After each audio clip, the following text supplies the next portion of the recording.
Kule insuku eziyisikhombisa ezedlule lesifundazwe isona esibe nesibalo esiphezulu sabantu abahaqeka usuku nosuku. Kusenjalo umnyango wezempilo njengamanje uphezu kweinhlelo zesigaba sesibili sokugonywa kwabantu kanti nabantu asebekhulile abashiyiwe ngaphandle. It's very good organized, well organized and goes very smoothly. I'm impressed. This is not the first one we are visiting. We started in Northern Cape, we went to Western Cape, we are here today in Gauteng. Mainly is to check the readiness of vaccination sites and interact with the people who are actually taking vaccines and hear if there are any challenges.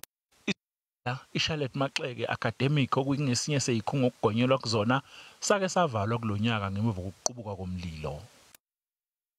More than 850 beds. Now, to get that hospital out of the system in terms of healthcare services is a real big disadvantage for the country. It's not just a hospital supporting Gauteng province alone.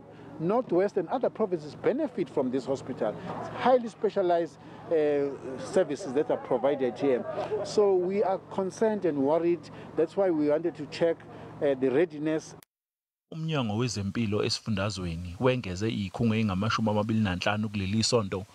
Ikomiti elibhekele ezempilo lithi le ikhungo azenele.